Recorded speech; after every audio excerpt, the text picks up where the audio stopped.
मैं किसी का रेप कर रहा हूँ, जिस सब्सिट्यूशन कैरेक्टर पे घुसना है, तो फिर मैं तो यार रेप ही कर डालूंगा उस लड़की का। तो भूल जाओ एक्टिंग हमेशा के लिए। सलमान खान के साथ 8 बार काम किया है। उनको लगता है कि वही माई बाप है और वही काम देवता है, उनको जरूरत नहीं किसी। इंडस्ट्री में डिस्क्रिमिनेशन, पार्शियलिटी, दुर्व्यवहार कह ले, ये सब एक्सिस्ट करता है। ऐसे ऐसे है सब कुछ, पेमेंट भी ऐसा ऐसा है और रिलेशनशिप भी ऐसा ऐसा है। चले जाते हैं तो बोलते हैं कॉमेडी करो ना, कॉमेडी करके दिखाओ ना। अच्छा ऐसा बोलते हैं। अब एक्टर कॉमेडी करो ना, हंसाओ ना। कोविड हुआ था तो जितना जो भी जमा पूंजी था, जाहिर सी बात है पूरा खत्म हो जाएगा। मैं बड़ी गाड़ी से छोटी गाड़ी में आया। आपकी जितना काम मेरा होता तो मेरा खुद का आइलैंड होता। उसमें मुश्ताक खान एक्टर हमारे भाई है, रियल में किडनैप किया उनको 5 करोड़ में। अघोरी बाबा जो होते हैं वो गाली गलौज करते हुए पानी में चलते हैं और ऐसे चलते जैसे कांच के ऊपर चल रहे हैं। कहा जाता है वो शंकर भगवान का अवतार था। तो उनके 2 मुंह, 4 हाथ, 4 पैर, इस तरह से उनका रूप था। वो जितने भी हमारे परिवार में जा चुके थे वो सब दिखने लग गए, यमराज भी दिखने लगे। ऐसा टाइम देखा तो रात के 2:15। तो ऐसा कुछ संजोग हुआ तो सच में मैंने वो नई नवेली दुल्हन को देखा। मैं समझ गया भाई मामला गड़बड़ है। फिर औरतें लड़ती है और औरतें अगर इक्वल राइट के लिए लड़ रही है तो फिर हर जगह वो इक्वालिटी क्यों नहीं ला पाती है। हेलो राजकुमार जी, कैसे हैं आप? एकदम बढ़िया, फर्स्ट क्लास। सबसे पहले थैंक यू सो मच, आप हमारे पॉडकास्ट में आए, आपने अपना कीमती वक्त निकाला हमारे लिए, उसके लिए really thank you. Well, it's entirely my pleasure and thanks for having me. आप इस इंडस्ट्री में कितने सालों से हैं और आपने कैसे डिसाइड किया कि आपको एक्टिंग करियर परस्यू करना है? एग्जैक्टली 28 साल पूरे हो गए। मैं अभी 52 साल कंप्लीट हो गया मेरी एज। प्राउडली इसलिए बताता हूँ, अमूमन सब छिपाते हैं अपनी उम्र, मैं इसलिए बताता हूँ क्योंकि ताकि लोग मुझसे प्रेरित हो कि नहीं, हमें अपने बॉडी का कितना अच्छे से ध्यान रखना चाहिए, देखभाल करना चाहिए। और आपके दूसरे सवाल पर आता हूँ। वो हुआ यूँ कि जब मैं अपनी स्कूलिंग कर रहा था तो तभी इतवार के दिन हमारे पड़ोस में सत्य साई बाबा, तो उनका क्लासेस चलता था हर इतवार के दिन 2 घंटे। तो वहां पर मैं और मेरी बहन रेगुलर जाते थे। तो वहां पर एक्टिविटीज होते थे, एक्स्ट्रा करिकुलर एक्टिविटीज, तो उसमें हम लोग भाग लिया करते थे और मजा आता था। और हम स्कूल में छोटे ही थे, मैं आई थिंक 5वीं में रहा हूँगा मैं। अच्छा।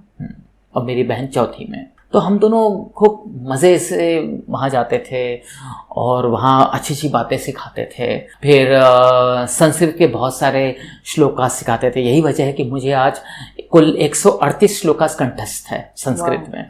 तो वो वहाँ की देन है।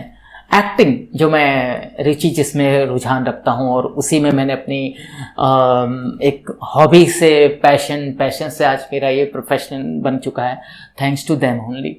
तो वहाँ से करते करते फिर स्कूल में करने लगा, फिर कॉलेज गया, तोलानी कॉलेज ऑफ कॉमर्स, वहाँ से फिर इंटर कॉलेज किया, फिर स्टेट लेवल पर, फिर नेशनल लेवल पर, फिर अमेचर थिएटर, फिर प्रोफेशनल थिएटर, फिर पृथ्वी थिएटर, फिर हिंदी थिएटर, गुजराती, मराठी, इंग्लिश, ये सब करता रहा। करते करते फिर यहाँ आज आपके सामने। अक्सर हमने ये सुना है कि जो भी एक्टर्स है वो ऐसा बोलते हैं कि जब भी वो एक्टिंग करते हैं, जिसको आप एक मेथड एक्टिंग भी बोल सकते हैं, तो जब भी वो एक्टिंग करते हैं तो कोई एक ऐसी आत्मा रहती है जो उनके अंदर आ जाती है, जिसकी वजह से वो इतना अच्छा परफॉर्म कर पाते हैं। तो आपका इस चीज में क्या कहना है? देखिए, मैं तो इससे इत्तेफाक नहीं रखता, कतई नहीं रखता। और कारण ये है कि जब हम एक्टिंग कर रहे होते हैं, देखिए there are 2 types of school of acting. One is called Stanislavski school of acting and another is Bertolt Brecht school of acting. तो स्टेनिस लिवांस्की कहता है कि आपको मेथड एक्टिंग करनी चाहिए, जिसमें आपको 100% किरदार में डूब जाना चाहिए। ठीक है। On the contrary, Bertolt Brecht कहता है कि नहीं, आपको 100% नहीं डूबना चाहिए। आपको 60 to 70% कैरेक्टर में डूबना चाहिए और बाकी 20% आपको देखना चाहिए कि आप कैसे कर रहे हो, कैसे उस किरदार को निभा रहे हो, आपने कैसे कंसीव किया है। क्योंकि जब तक आप देखोगे नहीं, आप कैसे हलचल पैदा करोगे, कैसे कंसीव करोगे, कैसे कंडक्ट करोगे। तो उसके लिए जरूरी है आपको बने रहना, नेचुरली देखने रहना, जो कि मेथड में संभावनाएं है ही नहीं। आप कैसे देखोगे अगर आप घुस जाओगे। अगर मैं इसका उदाहरण में कहूँ तो मान लो मैं किसी का रेप कर रहा हूँ और मुझे सब्सिट्यूशन कैरेक्टर पे घुसना है, और अगर मैं घुस गया और कोई आत्मा आ गई, ऐसे जो कहते हैं, अगर कोई आत्मा आ गई तो फिर मैं तो यार रेप ही कर डालूंगा उस लड़की का, फिर डायरेक्ट जेल जाना पड़ेगा। और हाँ, भूल जाओ एक्टिंग हमेशा के लिए। फिर मैं थोड़ी देर कह सकता हूँ खड़े रह के पता नहीं क्या आत्मा आ गई मेरे अंदर, मैं किरदार में घुस गया और ऐसा हो गया। तो इसलिए मैं बिलीव करता हूँ मेथड एक्टिंग और स्पॉन्टेनियस एक्टिंग, ये दोनों का मिश्रण करना चाहिए हमको, और नाप तोल करके एक संतुलित एक्टिंग करनी चाहिए, जो मैं करता आया हूँ अब तक। मेथड भी करो, मेथड इसलिए क्योंकि हमको एक बॉडी लैंग्वेज निर्धारित करना होता है कि ये किरदार कैसे चलेगा, कैसे बोलेगा, स्टैमरर है या नेचुरल बोलता है वैसे, या इसकी शैली कौन सी रहेगी, या वेशभूषा कैसा रहेगा, तो वो कंसीव करने के लिए मेथड एक्टिंग होता है। लेकिन जब वो एक्टिंग कर रहा होता है तो गिव एंड टेक का आदान प्रदान का होता है गेम। अभी आप मुझसे पॉडकास्ट कर रही हैं, आप मुझे सवालात पूछ रहे हो तो मैं जवाब दे रहा हूँ, तो यहाँ क्या हो रहा है, यहाँ आदान प्रदान हो रहा है। लेकिन मैंने मेथड एक्टिंग पे ऐसा सुना है, बहुत सारे ऐसे एग्जाम्पल्स देखे हैं कि शायद इंडिया में मे बी है कि नहीं मुझे आइडिया नहीं, लेकिन आउट ऑफ इंडिया में ऐसे है लोग जिन्होंने मेथड एक्टिंग की पर उनको लूप होल नहीं मिला जिससे वो उस कैरेक्टर से बाहर निकल सके, और उसकी वजह से वो पागल हो गए। तो ऐसा कभी आपने सुना है? बाहर क्या, यहाँ भी हुआ है। जैसे पता नहीं आप छोटी रही होंगी या नहीं रही होंगी, तब प्रतिघात नाम की फिल्म आई थी जिसमें सुजाता मेहता थी। मैं तो खैर जानता हूँ अच्छे से। तो उनके साथ ऐसा हुआ था कि वो इतना घुस चुकी थी कैरेक्टर में। वो उन दिनों एक गुजराती प्ले कर रहे थे, मेन लीड मोनोलॉग, ऐसा सुनने में आया है, मैंने देखा नहीं प्ले, क्योंकि मेरी बहुत सीनियर है वो अदाकारा, कमाल की फनकार रही है तब। उसमें वो इतना घुस चुकी थी कि वो मतलब ऐसा लोग बोलते हैं कि वो मतलब वो कैरेक्टर मतलब बाहर निकल ही नहीं पाई, वो असफल रही निकलने में। तो इसलिए मेरा मानना है कि अगर इस तरह के आप मेथड एक्टिंग ना करो तो बेहतर है, क्योंकि फिर वो अपनी स्वयं की हत्या समान है। बिल्कुल बिल्कुल। और एक कलाकार वो होता है कि हर दिन नया दिन, आज क्या पता नहीं, कल क्या पता नहीं, तो वो मतलब शून्य में होना चाहिए, ताकि एक शून्य को कोई भी नंबर लेने में आसान हो जाता है, और कोई भी किरदार को तब तक जब तक कि उसकी आवश्यकता हो। और मेरा एक मानना ये है कि करते चलो भूलते चलो, क्योंकि जब तक कि आप अपना पिछला अच्छा या बुरा भूलोगे नहीं, अपना अगला अच्छा या बुरा करोगे कैसे? सही बात है। और अच्छा तो है ही, लेकिन अगर बुरा करते हो तो उस पर आप तब्दीली लाओ, क्योंकि परिवर्तन ही संसार का नियम है। आपने 125 से भी ज्यादा फिल्में की है, आप देश विदेश भी घूमे होंगे, आपको बहुत सारे से फैन मूवमेंट भी रहेंगे। तो ऐसा कोई वाक्य आपको याद है जिसको देख के आपको बहुत ही ज्यादा खुशी मिली होगी, या फिर ऐसा कोई वाक्य जिससे आप बहुत निराश हुए होंगे? हाँ, देखिए, जीवन का नाम ही ये है कि यहाँ अनगिनत पड़ाव आते हैं, हर तरह के उतार चढ़ाव आते हैं, और मेरा सदियों से मानना रहा है कि चाहे जैसा समय हो, समय का स्वागत करो, क्योंकि जैसा भी समय आता है वो आता ही है जाने के लिए। तो जब जाने के लिए आता है तो उस पर पछतावा क्यों करना? अच्छा समय आया उसका भी स्वागत करो, बुरा समय आया उसका भी स्वागत करो, जो मैं करता आया हूँ। अब आपकी बात पर आता हूँ, मैं साउथ अफ्रीका गया था, केप टाउन, शूटिंग करने कोई फिल्म की। तो वहाँ पर वहाँ गुजराती लोग बहुत है, अपने इंडियन ओरिजिन के, गांधी जी के ज़माने से सेटल हुए लोग। तो मैं शूटिंग कर रहा था वहाँ पर, एक ऐड की मोटोरोला मोबाइल। तो वहाँ पर क्राउड के नाम पर वहाँ के इंडियंस लोगों को लाया गया था। वहाँ यहाँ से इंडिया से ले जाना मुमकिन नहीं है, तो वहाँ के लोगों को, इंडियन जो है ऑलरेडी ओरिजिन, तो उनको लाया गया था, तमाम जूनियर आर्टिस्ट थे, जूनियर आर्टिस्ट की तरह। तो उसमें से एक फैमिली अचानक मेरे पास आती है और मुझसे कहती है कि शूटिंग के बाद अब हमारे घर चलोगे, हम डरबन में रहते हैं, शायद पटेल ही थे, डरबन में रहते हैं, तो हम इनवाइट करना चाहते हैं डिनर पे आपको।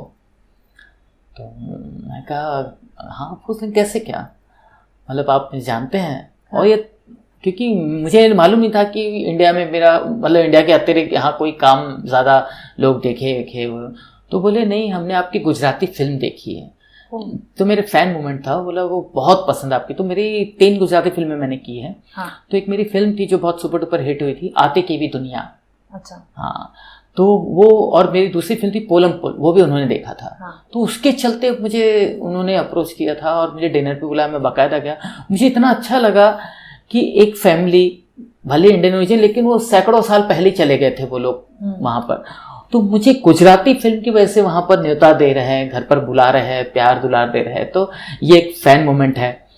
और इसके ठीक विपरीत भी होता है, क्योंकि जैसे मैं खुद भी फिल्में नहीं देखता हूँ, मैं इतना ये नहीं देखता हूँ, लेकिन कभी कभी अचंभा भी लगता है। जैसे आज ही की बात ले लो कि आपके ऑफिस में बैठ के मुझसे कोई पूछता है कि अच्छा आप एक्टर हो, आप क्या करते हो, आपने कौन सी फिल्म की है अब तक, या गूगल का सहारा लेना पड़ता है या यूट्यूब का सहारा लेना पड़ता है मुझे जानने के लिए, टटोलने के लिए। तो तभी पीड़ा भी होती है कि देखो कैसा है, एक जगह है, बहुत वाहवाही हो रही है और देश विदेश भ्रमण कर रहे हैं हम लोग, आते हैं, मिलते हैं, और एक जगह पूछा जाता है, जांच पड़ताल होती है, यूट्यूब में देखते, गूगल करते हैं, तो तभी थोड़ी पीड़ा भी होती है। तो हर तरह का फैन मोमेंट होता है।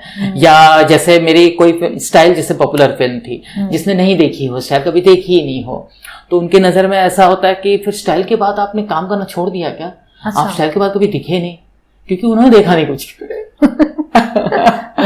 तो ऐसी अगर कोई ऐड देखता है तो उन लोग सोचते हैं मैं ऐड ही करता हूँ खाली, या कोई कॉमेडी देखता है तो उनको लगता है मैं सिर्फ कॉमेडी ही करता हूँ, तो उन लोग एक्सपेक्ट करते हैं कि हाँ, तब मुझे बहुत बुरा लगता है कि मैं जाती जीवन में भी मैं कॉमेडी करूँ। अक्सर ऐसा होता है, हम कहीं चले जाते हैं तो बोलते हैं कॉमेडी करो, कॉमेडी करके दिखाओ ना। अच्छा, ऐसा बोलते हैं। अब एक्टर कॉमेडी करो ना, हंसाना, ऐसा भी होता है। तो हर तरह के लोग होते हैं। वो एक दोहा याद आता है मुझे, तुलसी रचे संसार में भांत भांत के लोग, सबसे मिलजुल के चलिए नदी नाव संजोग, अर्थात सबसे मिल के रहो, हर तरह के लोग मिलते हैं, सबका स्वागत करो। राइट। राजकुमार जी, ऐसा सुनने में आता है कि बॉलीवुड में जो कैरेक्टर्स होते हैं, तो जो इंसान एक कैरेक्टर करता है उसको वैसे ही कैरेक्टर दोबारा मिलता है, मतलब उनको टाइपकास्ट किया जाता है। तो क्या आपके साथ भी ऐसा हुआ? आपसे बात करके ऐसा लगता है कि आप बहुत नॉलेजेबल है, आप बहुत ही बड़े बड़े कैरेक्टर को अच्छी तरीके से निभा सकते हैं, तो आपके साथ भी क्या ये टाइपकास्ट वाला भेदभाव हुआ है? देखिए, मेरे साथ क्या, ये सदियों से चला आ रहा है, सबके साथ होता आ रहा है। यही वजह है कि अच्छे अच्छे कलाकार टाइपकास्ट हो गए, जैसे कि असरानी, कमाल के इंसान, कमाल के पढ़े लिखे इंसान, ज़हीन आदमी, लेकिन वो भी टाइपकास्ट हो गए थे। वो हम अंग्रेज़ों के ज़माने के चेहरे उससे बाहर कभी निकल नहीं पाए। आज भी वो प्रियदर्शनी फिल्म में अगर दिखते हैं तो वैसे ही करते हैं, क्योंकि करवाया जाता है उनसे, वही उनका एक्सपेक्टेशन रहता है। जबकि वो FTTI में प्रोफेसर हुआ करते थे, वो वहाँ पढ़ाते थे एक्टिंग बकायदा। वो एक है केस्टो मुखर्जी, एक बार अगर दारू पी कर उन्होंने कर दिया काम तो हर फिल्मों में बेवड़े की तरह नजर आते थे। बेवड़ा बना दिया जाता था। तो जगदीप हो गए, तो ऐसे बहुत से, मोहन चोटी हो गए। तो ये विडंबना है, हमारे दुर्भाग्य हमारे इंडस्ट्री का, कि स्टीरियोटाइप कर दिया जाता है। लेकिन अब जाकर के चीज़ें बदल रही है, अब जाकर के लोग बाग एक्सपेरिमेंट कर रहे हैं और लोग देख रहे हैं कि नहीं, इसमें संभावनाएं हैं। क्योंकि अभी क्या है, एक्चुअली दिक्कत कहाँ होती है, पढ़े लिखे आदमी जब नहीं होते। आपकी जो पीढ़ी है वो पढ़ी लिखी पीढ़ी है, समझदार है, ज़हीन है, इल्म है, उनको समझता है कि किस में क्या काबिलियत है, उसकी कुव्वत को, उसके हुनर को कैसे उसका सदुपयोग किया जाए, ये अब समझता है सबको, तब नहीं समझता था। तो अब समझ रहा है। यही वजह है कि अब मैं अलग अलग रोल कर पाने में सक्षम रहा हूँ। जैसे राणा नायडू में मैं नेगेटिव रोल किया है, बहुत अच्छा रोल है मेरा और मुझे भी मज़ा आया काम करने में। फिर सनफ्लावर सीजन 2 में बहुत अच्छा लगा काम करके, कुछ अलग काम करने को मिला।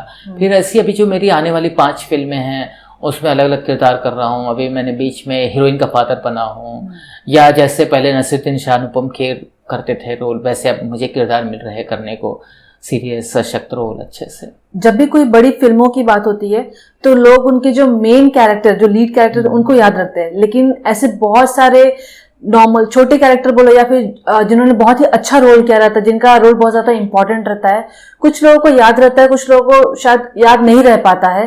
तो आपके साथ क्या ऐसा हुआ है? अगर हुआ है तो आपने उस चीज को किस तरीके से लिया है? देखिए, ऑफकोर्स होता आया है, अभी भी होता है, होता रहेगा ये हमेशा, इसको नकारा नहीं जा सकता।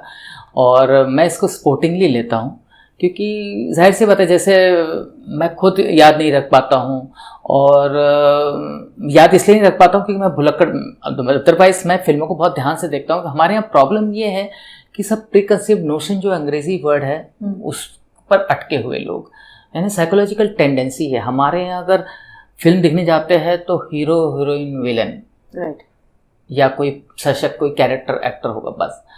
तो बाकी सब ऐज ही देखते। जैसे एग्जाम्पल, अगर कोई अच्छा देखने वाला है तो वो एक फ्लावर पॉट को अच्छे से देखेगा, बीच के रोज को भी देखेगा, आसपास जितने भी फूल है सबको देखेगा वो, राइट। अगर अच्छा देखने वाला है तो।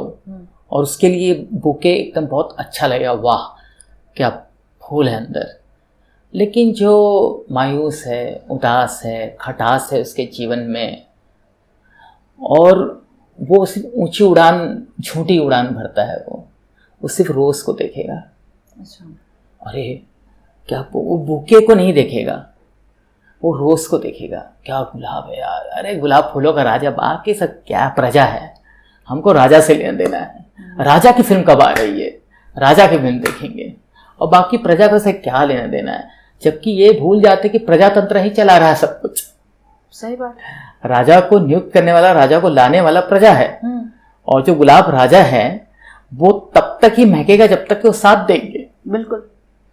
अगर वो बाकी फूल जो उसमें होता है, गेंदे का फूल या रजनीगंधा या जो भी है फूल, आसपास अगर थोड़े भी झुर्रा जाए, मुरझा जाए, क्या वो गुलाब की शानो शौकत बरकरार रह सकती है? बिल्कुल नहीं। तो गुलाब के साथ साथ सबकी उतनी ही अहमियत होती। वैसे ही हमारे यहाँ जितना हीरो हीरोइन की अहमियत है, उतना ही बाकी सब किरदारों की अहमियत होनी चाहिए, जो दुर्भाग्यवश नहीं होती। ये विडंबना है हमारी, इसको झुटला नहीं जा, मतलब ये है तो है, लेकिन ये है कि इसमें आना चाहिए चेंजेस। अब जाकर के जो कुछ लोग फिल्म, वाकई फिल्म देखते अच्छे तरीके, जैसे मैंने बुक का एग्जाम्पल दिया, उस तरीके से फिल्म देखते हैं, तो वो लोग कहते हैं नहीं यार, वो मैं देखा था तुम्हारा बहुत रजिस्टर रोल था, या जो पुरानी स्कूल ऑफ जो है थॉट से, तो वो लोग आज भी बोलते हैं मैं तो दबंग 2 देखी, आप कहाँ थे? क्योंकि वो सलमान खान से बाहर ही नहीं निकले। राइट। तो अगर आप हुड़ दबे तुम्हें करते रह जाओगे तो फिर बाकी के सबको हुड़ करते रहोगे। सही बात है। तो जैसा कि हमारी अभी बातचीत इस चीज पे चल रही है, तो क्या सेट पे भी आपके साथ ऐसा कुछ भेदभाव हुआ? लाइक जैसे मैंने ऐसा बहुत सुना है कि लाइक जो लीड रहते हैं उनके साथ एक अलग लोगों का व्यवहार रहता है, और जो कैरेक्टर्स रहते हैं उनके साथ अलग रहता है, जो जूनियर आर्टिस्ट रहते हैं उनके साथ और भी अलग रहता है। तो इसके बारे में आपका क्या कहना है?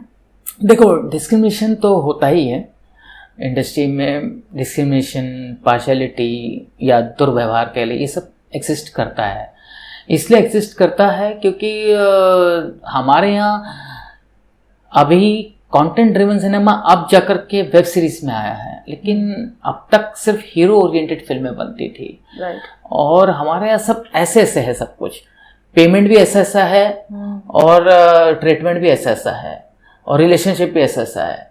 हीरो अगर है तो उसके साथ उसका पेमेंट अलग है। और हमारे यहाँ सबसे बड़ी बात, जो ऊपर है वो सबसे कम मेहनत करता है, सबसे ज्यादा एटीट्यूड दिखाता है, उसके अंदर कोई ग्रेटिट्यूड नहीं। जो ऊपर रहता है और जो नीचे रहते हैं लाइटमैन वाले, वो सबसे ज्यादा मेहनत करते हैं, उनको सबसे कम पैसे मिलते हैं। Right right. ये सबसे कम मेहनत करते हैं, सबसे ज्यादा पैसे मिलते हैं। क्यों? हम आपकी वजह से सब लोग हीरो को देखने जाते हैं, और हम लोग ही उनके ग्रेटिट्यूड को एटीट्यूड बना देते हैं। तो कारण कहीं ना कहीं हम सब हैं। अगर ये बुके की तरह देखे तो सब कुछ बराबर हो जाएगा, सब कुछ बैलेंस्ड हो जाएगा, सब कुछ। फिर आगे कभी ऐसा नहीं होगा कि अरे राजकुमार कनौजिया आप वो फिल्म में कहाँ थे, अच्छा आप एक्टिंग करते हैं, अच्छा आपने क्या किया है, ये कभी सवाल आएगा ही नहीं। राइट। क्योंकि वो फिल्मों को अच्छे से देखता है, पूरी फिल्म को देखता है, सिर्फ देखता नहीं अपने अंदर डालता है। इसलिए तो रीजन ये है हमारे यहाँ हम हर एक चीज, और ये मैं फिल्मों का एग्जांपल देता हूँ, हमारे यहाँ ग्रांटेड लेते हैं फिल्म मेकिंग को, एंटरटेनमेंट को। कैसे? मान लो पानी बहुत अवेलेबल है, ग्रांटेड ले रहे हो उसका, अरे पानी तो है, प्यास है, पानी तो यार एक गिलास पी लिया, ग्रांटेड हल्के में लेते पानी को। ऐसी फिल्मों के कलाकारों को हल्के में लेने लगे, अरे यार चैत्र भी नहीं था यार, अरे हाँ यार, हाँ वो एक्टिंग करता है, अरे तो वो है वो, हाँ यार आता है मालूम है। और बाकी अगर कोई लीड एक्टर दिख जाए, अरे कि चापलूसी शुरू ऐसे चल रहा है सब कुछ। तो ये सबके अंदर विकसित होना बहुत मुश्किल है, ये निकलेगा नहीं, उनके अंदर बैठ चुका है। ऐसे बहुत सारे ऐसी मूवीज है जिसमें कोई भी कैरेक्टर बहुत ज्यादा फेमस हो जाता है, और बहुत ही लंबा पहले वो काम करते हैं, लोगों को याद भी रहते हैं, लेकिन कभी कभी कुछ वक्त ऐसा भी आता है जब फाइनेंशियली आप बोलिए या फिर कुछ और लोग फेमस हो जाए जिसकी वजह से वो थोड़े दब जाते हैं, तो उसकी वजह से उनका फेम नहीं रहता है, उनको फाइनेंशियली बहुत सारे इश्यूज का सामना करना पड़ता है। तो क्या आपके साथ ये चीज़ हुआ है कभी, या फिर आप किसी करीबी दोस्त या किसी एक्टर के साथ ऐसा कुछ हुआ है?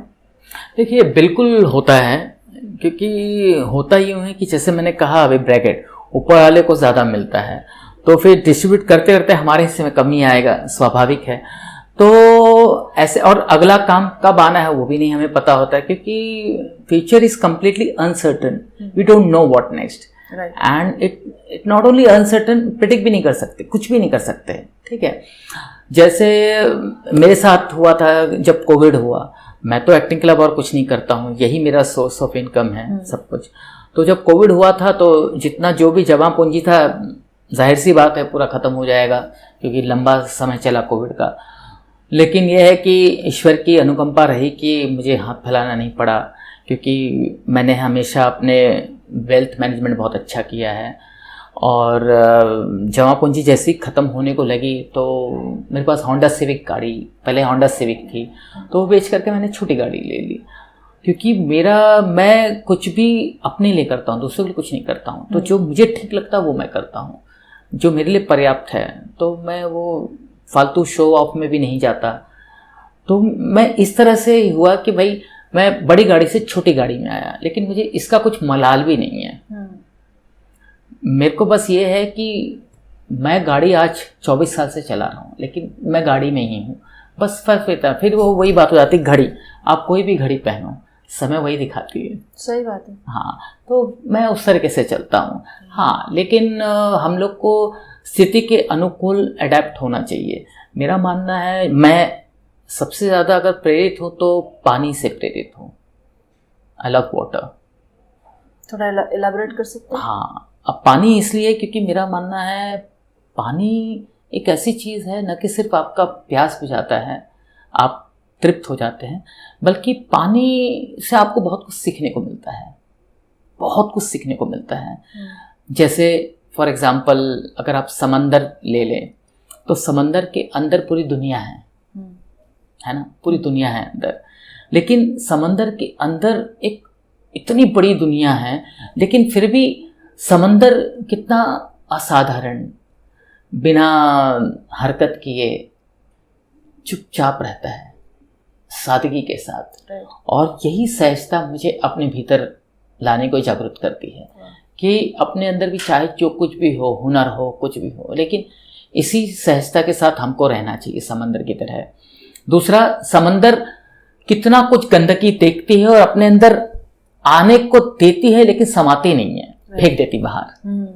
तो उसी तरह मैं कितने लोगों के बीच में, स्मोकर्स के बीच में रहता हूँ, या जो भी है ड्रिंक, लेकिन मैंने अपने अंदर कोई ऐप नहीं लाया। मुझे कभी नहीं इच्छा हुई सिगरेट पीने की, तलब नहीं हुई कभी कुछ भी चीज़ ऐप की। तो उसी तरह ये पानी की वजह है। दूसरा, पानी किसी भी असेट में डालो, किसी भी इसमें रखो, वो अपने आप को अडेप्ट कर लेता है। पानी कप में रखा तो पानी अलग, ग्लास में, कहीं भी किसी चीज़ में भी पानी समा जाता है। उसी तरह हमको हर सिचुएशन समाना चाहिए। यही वजह है कि मैं बड़ी गाड़ी से छोटी गाड़ी में आ जाऊं, या पहले ऐसी ज़िंदगी अभी वैसी ज़िंदगी, या किसी ने इंसल्ट कर दिया, ह्यूमिलेट कर दिया मुझे, या स्टीरियोटाइप कर दिया, वो मुझे किसी चीज़ का फर्क नहीं पड़ता। राजकुमार जी, जितनी भी बड़ी मूवीज है उसमें जितने भी बड़े एक्टर्स रहते हैं, उनके पास पैसे कमाने के बहुत सारे तरीके रहते हैं। वो साइनिंग अमाउंट भी लेते हैं, उनको रॉयल्टीज मिलती है, प्रॉफिट शेयरिंग मिलती है, तो उनके पास बहुत सारे ऑप्शंस है कमाने के। लेकिन जो कैरेक्टर आर्टिस्ट है, उन्होंने भले कितनी मूवीज़ की रहेगी, पर जैसा कि आपने ही बताया कि उनको थोड़ा सा अमाउंट भी कम हो जाता है, और कुछ टाइम के बाद अगर उनको अगर रिकॉग्नाइज ना किया जाए या फिर उनको काम ना दिया जाए किसी भी वजह से, तो उनकी ऐसी भी नौबत आ जाती है लाइक कि शायद फाइनेंशियली उनको बहुत प्रॉब्लम्स हो सकती है। तो आपको ऐसा नहीं लगता कि इसके लिए कुछ ऐसा प्रोविजन होना चाहिए? देखिए, एक्चुअली दिक्कत कहाँ होती है हमारे इंडस्ट्री में कि सब कुछ एक तरफा गेम है, और उनको लगता है कि वही माई बाप है और वही काम देवता है, क्योंकि वो काम दे रहे हैं, और उनको ज़रूरत नहीं किसी की, हमको ज़रूरत है उनकी। यहीं पर डिफरेंस शुरू हो जाता है। जिसका उन लोग नाजायज़ फ़ायदा उठाते हैं और ईगो ड्रिवन हो जाते हैं। और हम एक्टर की भी गलती, बहुत से एक्टर इनसिक्योर रहते हैं।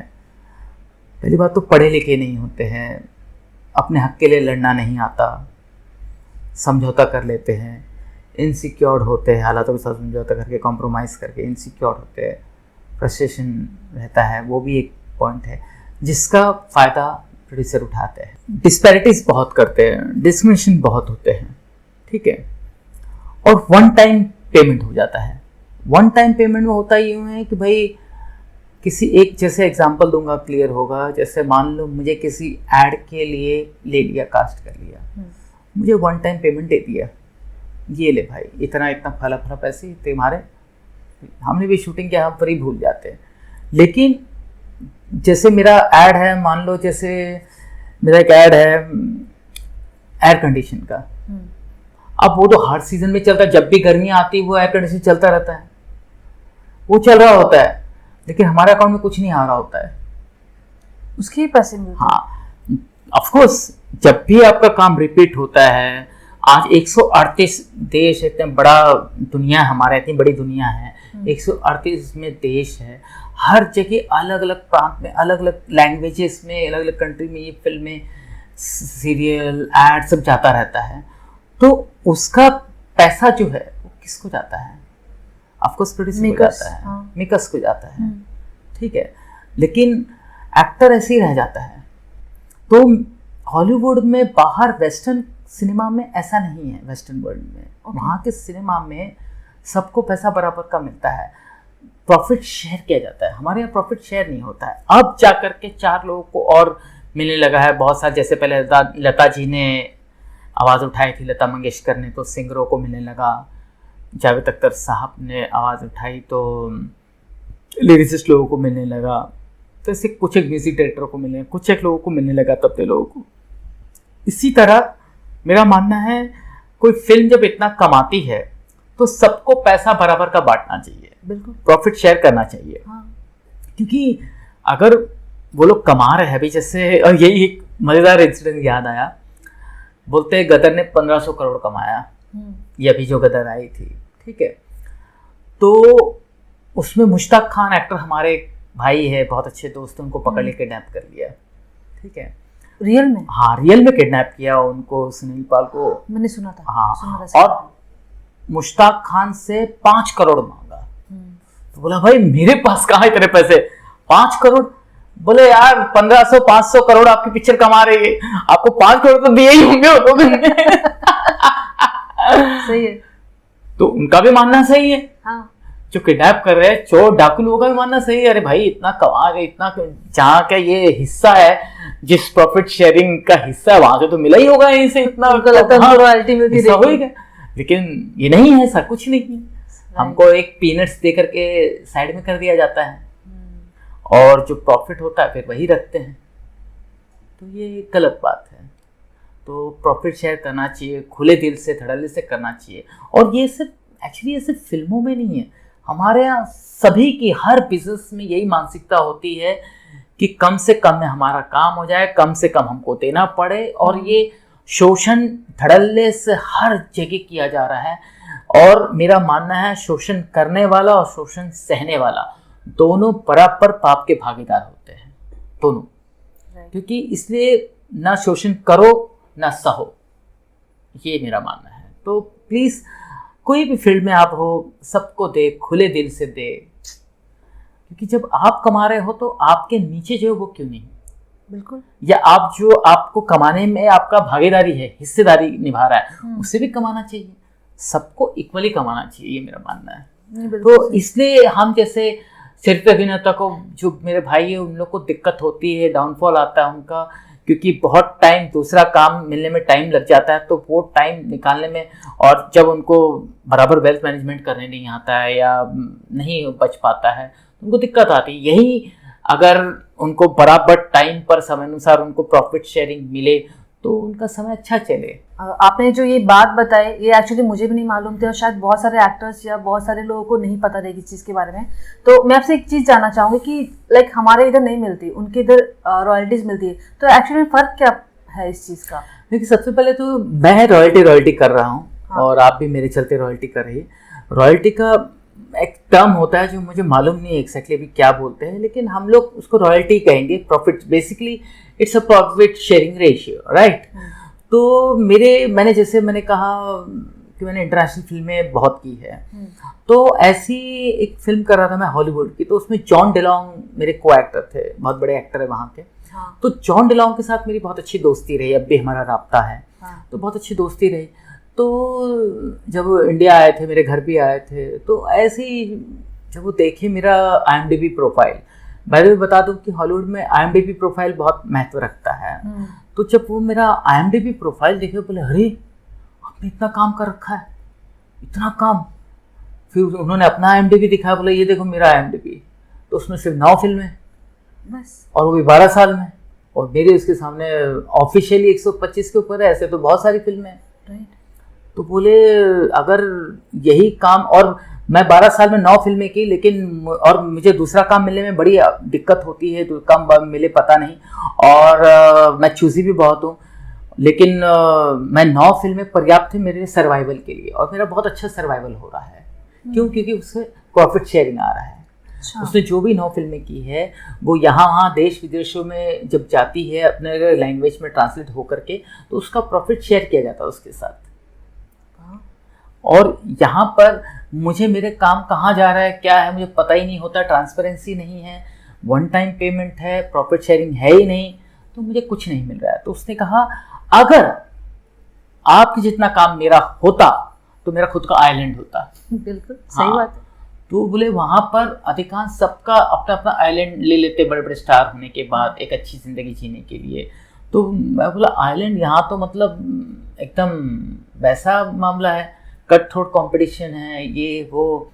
तो बोले कि देखो अगर जितना आपने काम किया है, यही अगर मैं हॉलीवुड में करता, उन लोग ईमानदार होते और इतना प्रॉफिट शेयरिंग होता कि आपको अभी आप रिटायर्ड लाइफ जी रहे होते।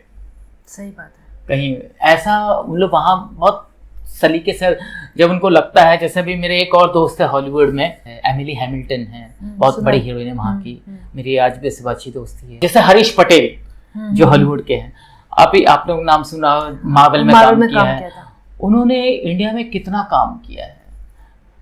ठीक उसके उलट उन्होंने हॉलीवुड में कुछ एक काम किया है, लेकिन अगर हम पैसे में कंपेयर करें, उनको जो भी प्रॉफिट शेयरिंग है, वो कुछ एक काम उनका पूरा बुढ़ापा निकाल देगा। सही बात है। कुछ एक काम, और यहाँ के जवानी निकलने में प्रॉब्लम, तो बुढ़ापा दूर की बात है। सही बात है, डाउनफॉल भी आने लगता है। हाँ, तो ऐसा है फर्क। जैसे कि आपने मुझे बताया कि वहाँ पर सबको मिलता है, तो थोड़ा सा डिटेल में बताएंगे, मतलब किसको वहाँ पर शेयरिंग मिलती रहेगी? और वहाँ पर right full cast and crew को भी मिलता है? हाँ, पूरा सबको दिया जाता है। मतलब इवन जो छोटे जूनियर आर्टिस्ट टाइप के रोल है, 1 डे 2 डे आर्टिस्ट है, सबको बांटा जाता है, जिसका जो जैसा रहता है प्रावधान उस तरीके से, और प्रॉफिट शेयर करते हैं वो लोग। सही है। हाँ, मेरे साथ एक किस्सा हुआ था, मुझे अच्छा याद आ रहा है। हाँ। मैंने एक तमिल फिल्म की थी, पहिया, स्टारिंग कार्तिक जो कि सूर्या के भाई हैं, और तमन्ना भाटिया। तो उसमें वो पिक्चर, वो लोग भी साउथ वाले भी बहुत लॉयल ईमानदार है फिल्म मेकिंग में, यही वजह है कि उनकी दुआओं से फिल्में चलती है। तो वो पहिया फिल्म तेलुगु में डब हो रही थी आवारा नाम से।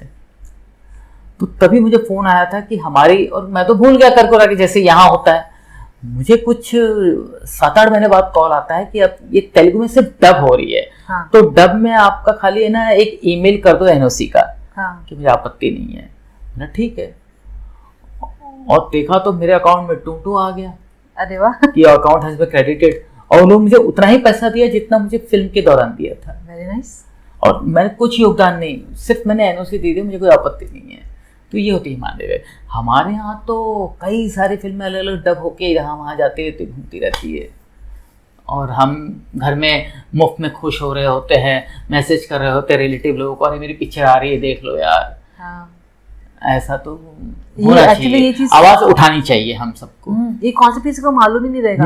मुझे लगता है बहुत सारे एक्टर्स को इसके बारे में पता ही नहीं रहेगा। और जैसा कि आपने बताया कि जैसे जूनियर आर्टिस्ट को ही मिलते हैं, यहाँ पर जूनियर आर्टिस्ट की जो उनके साथ जो ट्रीटमेंट होती है, वो मैंने भी देखा कि मैंने भी कुछ सीरियल्स में काम किया है, तो वो सबसे बुरा बोल सकते हैं, बुरा कहीं कहीं अच्छा भी रहता है, कहीं कहीं बहुत बुरा रहता है, और वहाँ आपने बोला उनको रॉयल्टी मिलती है, बहुत बड़ी बात है।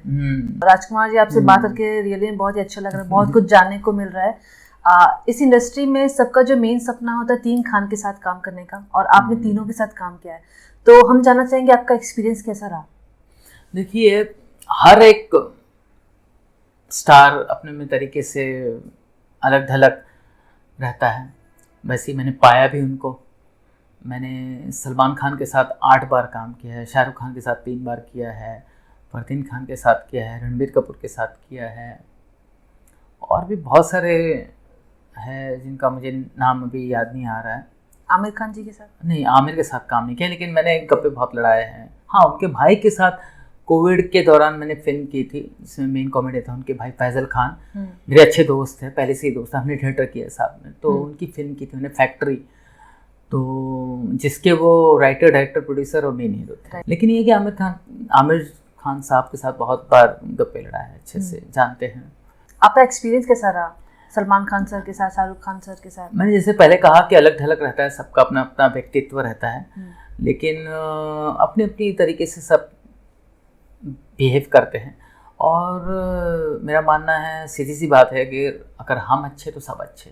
राइट। तो मैं उनसे मिलनसार रहता हूँ, तो बदले में वही पाता हूँ उनसे भी।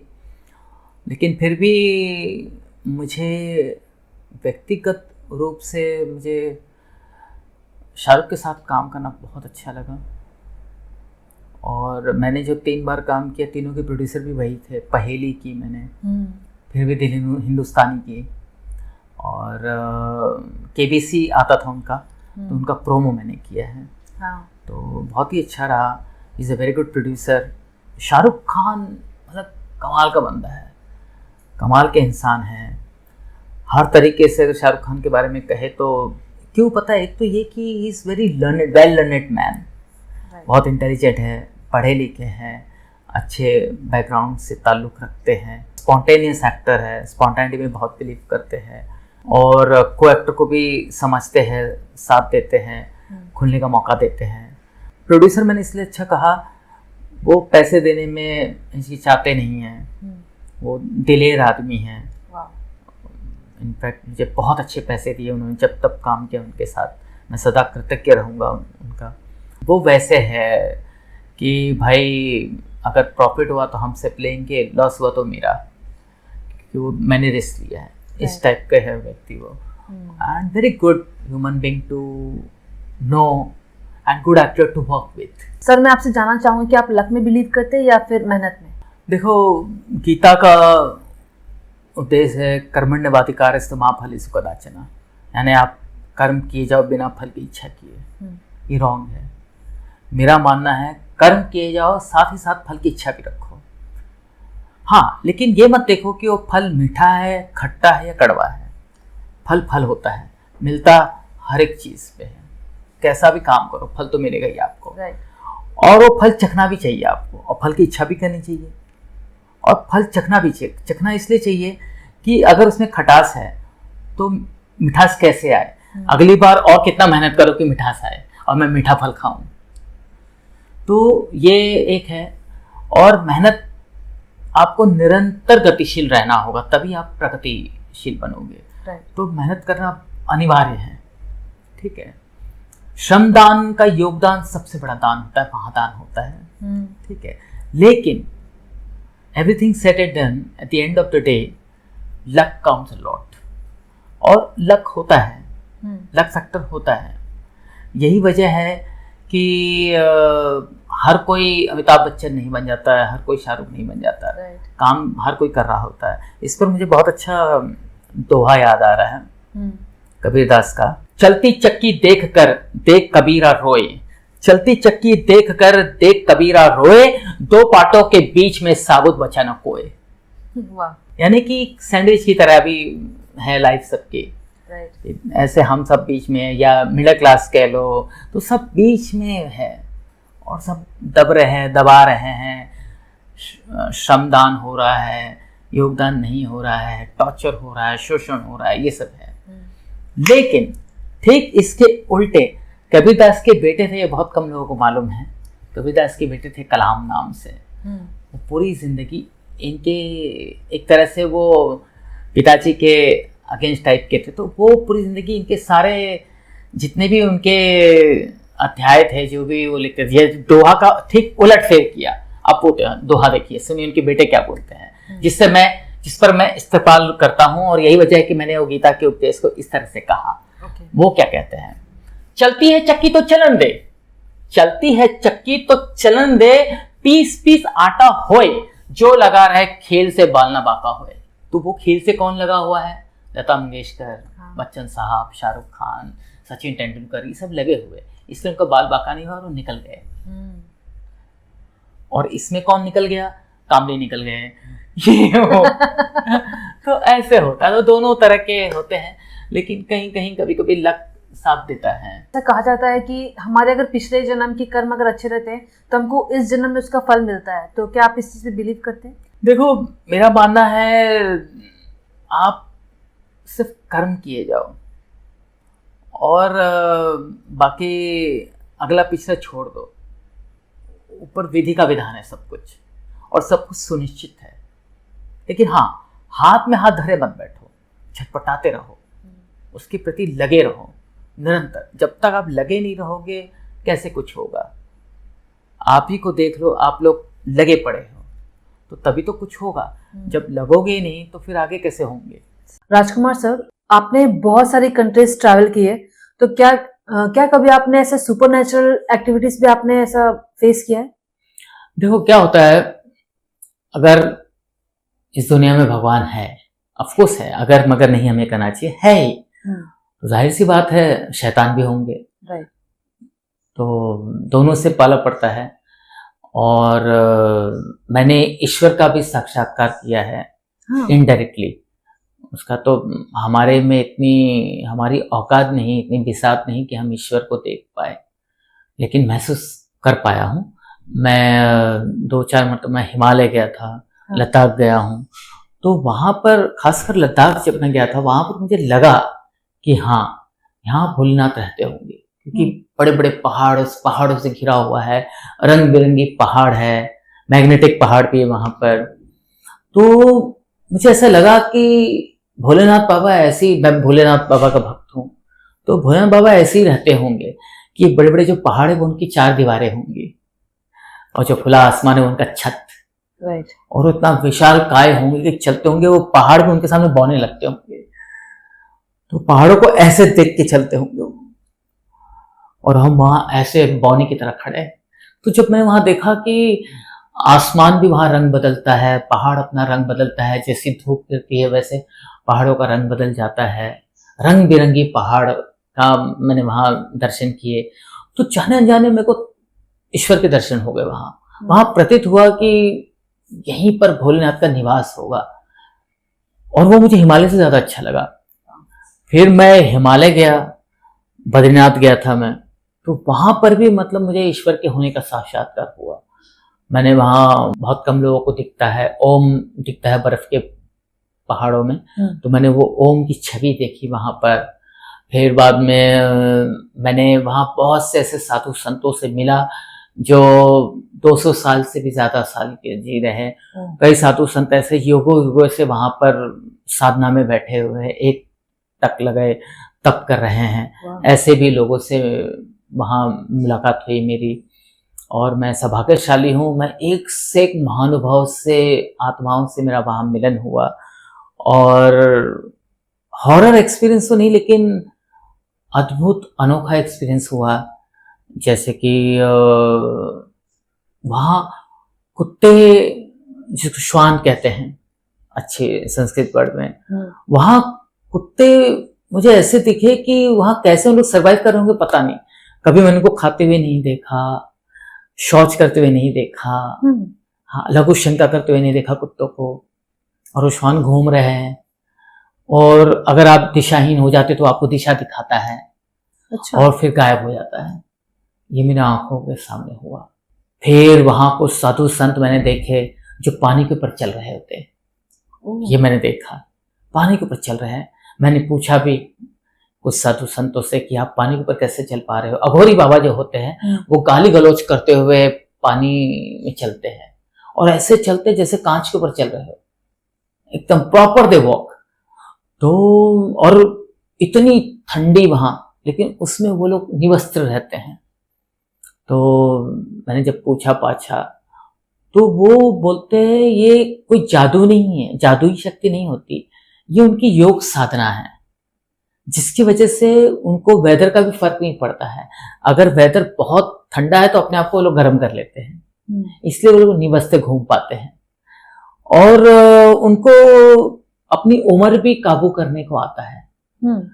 मैंने ऐसे भी साधु संतों मिला जो मतलब कुछ भी ग्रहण नहीं करते, भोजन नहीं, कुछ नहीं, जल भी ग्रहण नहीं करते। ऐसे लोगों से मिला मैं, जल भी ग्रहण नहीं करते और स्वस्थ है, निरोगी है।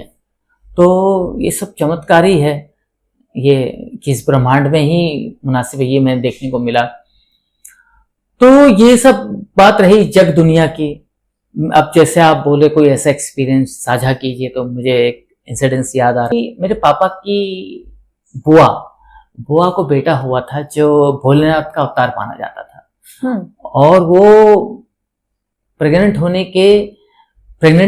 के दौरान बुआ को सपने में आता है और बोलता है कि तू शिव भक्त है ना, मैं शिव का ही रूप में माता तेरी कोख से आ रहा हूं और मैं थोड़े दिन ही जीवित रहूंगा, तो मेरे से माया मत जोड़ना, डिटैच रहना, और मैं थोड़े दिन आऊंगा, दर्शन दूंगा, चला जाऊंगा, क्योंकि तू इतनी सेवा कर रही है इसलिए मैं आ रहा हूं। और ये उन दिनों की बात है जब हमारे यहाँ कैमरा में कुछ भी नहीं था, इनफैक्ट लाइट भी, इलेक्ट्रिसिटी भी नहीं। अभी भी हम लोग का बहुत छोटा सा कस्बा था, इलेक्ट्रिसिटी भी नहीं थी वहां, और हम लोग शहर से बहुत दूर थे, लखनऊ शहर से। मैं तो नहीं था तब, मेरे पापा बताते ये इंसिडेंट्स। तो मेरी मम्मी भी देख चुकी थी। तो जो उनको बेटा हुआ था, कहा जाता है वो शंकर भगवान का अवतार था। तो उनके 2 मुंह, 4 हाथ, 4 पैर, 2 पेशाब, इस तरह से उनका रूप था। अरे! और जब शहरों से पता चलता है तो जब पुराने जो कैमरा कोई लेके आता तो उसमें डार्क आता, कोई दिखता ही नहीं, इमेज दिखता ही नहीं। मतलब हो हल्ला हुआ, खूब सब दर्शन के लिए आ जाते हैं वो काफी। और ठीक 15 दिन बाद वो स्वर्गवास हो गया उनका। तो ये एक हुआ, ये एक बताया जाता है, मेरे परिवार में ही ऐसा हुआ है। फिर एक इंसिडेंस मुझे याद आता है, अभी कोविड के दौरान, जो मैं अभी बात बता रहा था। कोविड के दौरान मेरी मम्मी को कोविड हो गया था। तो मेरी मम्मी मतलब ऑलमोस्ट गिव अप कर चुकी थी। मेरी मम्मी शी 74 नाउ। तो ऑलमोस्ट गिव अप, क्योंकि ऑलरेडी बहुत बीमारियां थी उनको, है डायबिटीज, बीपी, घुटनों का दर्द, और उम्र के चलते और सब बीमारियां हैं। तो जब उनको कोविड हुआ, जानलेवा कोविड हुआ, तो ऐसा था कि बस जाना ही है। उनको कोविड मतलब एकदम ऐसा था कि इम्पॉसिबल है बचना। लेकिन तभी मैंने मतलब पता नहीं कहाँ से ताकत आती है, मैंने ऊपर वाले से बात की प्रॉपर कि मैं कुछ जानता नहीं हूँ, मुझे चाहिए मतलब चाहिए, और बाकी जो बन पाए मुझसे करूँगा। मैंने खूब सेवा की, और घर में कोई था नहीं, क्योंकि कोविड के चलते मैंने अपनी वाइफ और बेटे को भी छोड़ दिया था। और मैं कोविड में मैंने कभी मास्क नहीं पहना। मैं लापरवाही नहीं कहूँगा, मेरा मानना है कि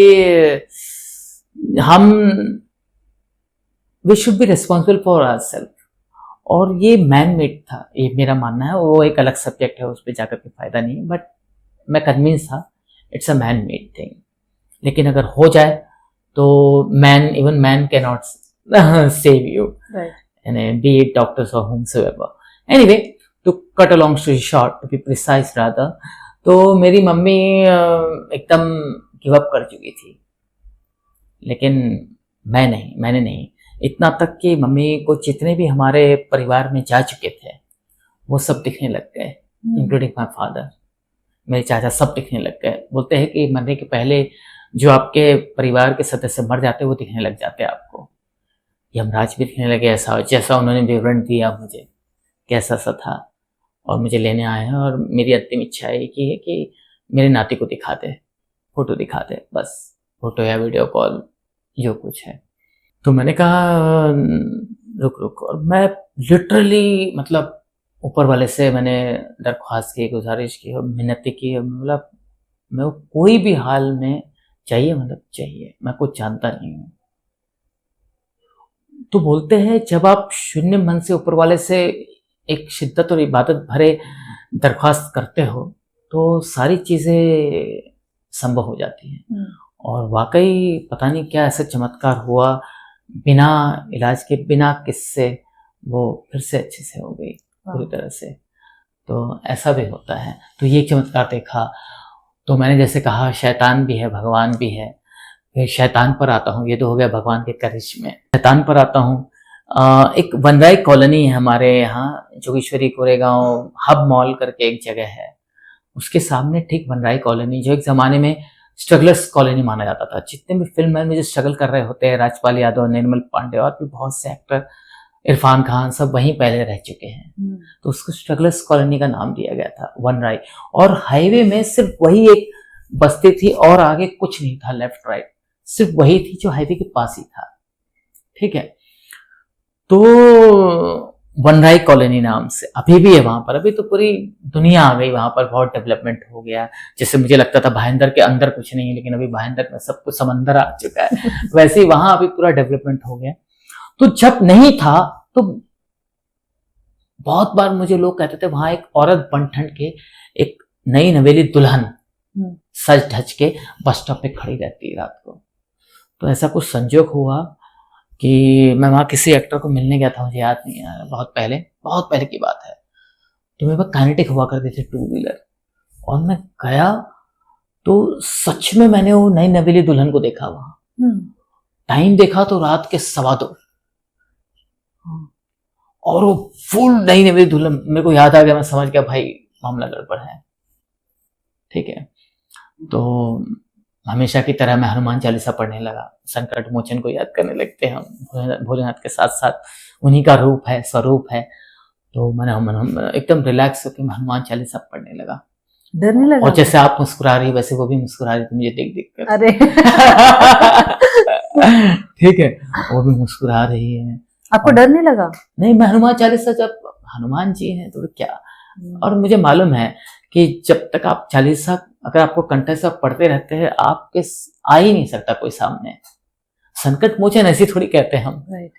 और मैं चालीसा पढ़ने लगा और वो देखती रही, मुस्कुराती रही। किसी ऑटो में बैठ जाती है वो, ऑटो बकायदा उसने रोका, ऑटो में बैठी और मैं देखता रहा। ठीक है, और फिर थोड़ी दूरी पर रिक्शा वाला रुकता है, आगे पीछे करता है, उसने देखा वो कोई है ही नहीं ऑटो में। और ऑटो वाला जो भागा, मतलब ऑटो वाला रियल था? हाँ, ऐसा भागा। तो मैं भी पूरा, और मैं भी घर में तब तक चालीसा पढ़ता रहा, रिपीट टेलीकास्ट। ऐसे हमको कोई बोलते 108 बार हम नहीं कर पाते चैन, लेकिन तभी मैं घर तक सोने तक हनुमान चालीसा पढ़ता रहा। तो ये एक इंसिडेंस हुआ। तो ये रही भगवान शैतान की बात। Rajkumar sir, back to the industry, मेरे मन में एक सवाल आया। मैंने ऐसा सुना है कि जैसे कि जो मेल एक्टर रहते हैं, जो लीड मेल एक्टर रहते हैं और जो लीड फीमेल एक्टर रहती है, तो मेल एक्टर को लोग ज़्यादा प्रेफरेंस देते हैं, ये बोल सकते हैं, या फिर प्रिविलेज देते हैं, या डिस्क्रिमिनेशन ऐसा होता है? मैंने ऐसा सुना है मेल एक्टर और फीमेल एक्टर के बीच में। तो आपको क्या लगता है, ऐसा कुछ होता है? हाँ, जैसे मैंने शुरुआती में ही कहा अपने पॉडकास्ट के कि डिस्क्रिमिनेशन ये सब कुछ एग्जिस्ट करता है यहाँ पर। और यहाँ क्या हर जगह होता है। जैसे यहाँ हीरो ओरिएंटेड इंडस्ट्री है, अब जाकर के वेब सीरीज़ वो माहौल बदल रहा है, परिवर्तन आ रहा है, लेकिन हीरो ओरिएंटेड इंडस्ट्री है। तो जाहिर सी बात है उसमें फिर कितनी भी बड़ी हीरोइन हो उसे कम तवज्जो मिलता है, रेम्यूनरेशन में भी कम हो जाता है। लेकिन अभी कुछ एक हीरोइनें हैं जो लड़ रही हैं और वो लोग इक्वल ला रहे हैं, जैसे कि फॉर एग्जांपल कंगना रनौत हो गई, और भी लोग हैं जो अच्छा कर रही हैं, वो एक है। और ये मेल फीमेल डिस्क्रिमिनेशन मेरे ख्याल से ये है ना, हमारे भारतीय सभ्यता और संस्कृति के अनुकूल बचपन से शुरू हो जाता है। जैसे उदाहरण के तौर पर एक ही घर में अगर एक बहन भाई पैदा होते हैं, पहले जब तक वो नासमझ होते, बच्चे होते, नादान होते हैं, बराबर परवरिश हो रही होती है। लेकिन जैसे ही थोड़े से बड़े हो रहे होते हैं तो परिवार का, खासकर पेरेंट्स का उनके प्रति रवैया बदल जाता है, व्यवहार।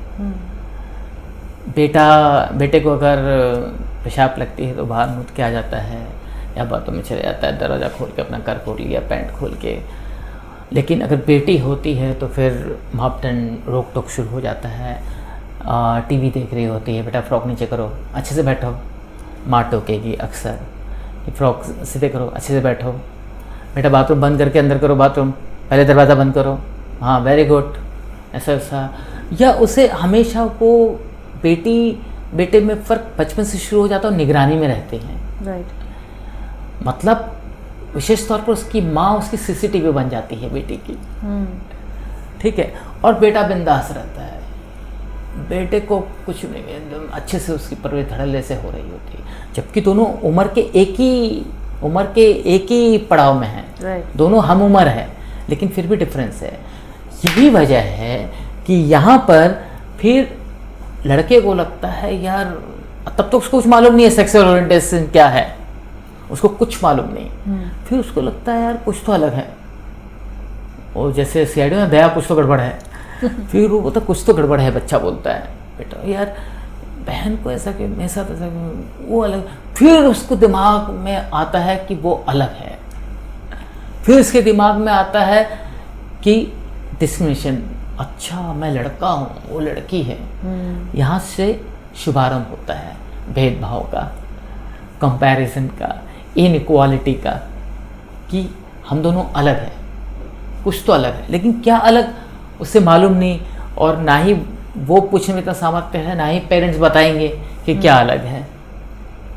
क्योंकि अभी भी हमारे यहाँ ज्ञान बड़ों को भी जल्दी नहीं दिया जाता है सेक्सुअल ओरिएंटेशन में। बहुत sex is being as a taboo, right. Sadly sex अभी भी टैबू है हमारे यहाँ, जो कि विडम्बना है हमारी। एनीवे, तो वो यही बेटा और बेटी जब बड़े होते, जाहिर सी बात है बहन भाई है, लेकिन रक्षाबंधन से बाहर निकलते हैं सारे बंधनों से, वो अलग संस्कृति में जाती है, ये अलग जगह जाते हैं, इसके अलग सर्कल होते हैं, उसके अलग सर्कल होते हैं, और फिर ये गेम शुरू हो जाता है सब कुछ। और यही वजह है कि वो डिस्क्रिमिनेशन फिर फॉरएवर साथ छोड़ता नहीं है, वो हर जगह होता है, मतलब माइंड में कहीं ना कहीं बैठ जाता है उस हिसाब से। और विडम्बना ये हमारे अक्सर लड़कियां लड़ती है अपने हक के लिए, हम बराबर, कोई बराबर नहीं है। मेरा मानना है सब इक्वल है, लड़का है लड़की सब इक्वल है। तो जब इक्वल है, इनफैक्ट औरतों को तो जननी बोलते हैं, औरत को तो और ऊपर परम पूज्य रखते हैं, तो फिर औरतें क्यों लड़ रही है कि हम बराबर के हैं? आप क्यों लड़ रहे हो? आपको जननी डिक्लेयर कर दिया गया है, हम है ही आपकी वजह से, आप है तो हम हैं, नहीं तो हमारी क्या बिसात, क्या औकात। तो क्यों फिर औरतें लड़ती है? और औरतें अगर इक्वल राइट के लिए लड़ रही है तो फिर हर जगह वो इक्वालिटी क्यों नहीं ला पाती हैं? क्यों वो कॉकरोच और छिपकली को देख के डर जाती हैं? क्यों वो बहुत जगह नरम पड़ जाती है? अजी सुनते हो, कहाँ हो, जरा साथ देना, जरा हाथ लगाना। क्यों? फिर आप लड़ो अकेले। नहीं, लेकिन जैसा आपने बताया वो स्टार्टिंग में जो डिस्क्रिमिनेशन जो शुरुआत होती है उनकी, मुझे लगता है ये कहीं ना कहीं लड़कियों को भी इफेक्ट करती है। मतलब लाइक पहले ही पता चल गया आप कमजोर हो, आप कमजोर हो, ये चीज पहले से उनके माइंड में फिर बैठते आगे जाकर के फिर वो एग्जैक्टली वही होता यूँ है कि हमारा जो समाज है ना, वो पूरी एक अलग पैकेज डाल देता दिमाग में। इसलिए मैंने कहा कि प्रीकंसीव नोशन, दिमाग में इतनी गंद डाल दिया है सब कुछ। जबकि मेरा मानना है एक मेल या फीमेल, उसमें कोई डिस्क्रिमिनेशन नहीं होना चाहिए, सब इक्वल है, बराबर है। और अगर उनमें कोई नैसर्गिक अगर डिफरेंस है वो तब महसूस होता है जब वो हम बिस्तर होते हैं, अदरवाइज उनके बीच में कोई फ़र्क है ही नहीं। हम सब इंसान हैं, हम सब वो कर सकते हैं जो आप कर सकते हैं सब।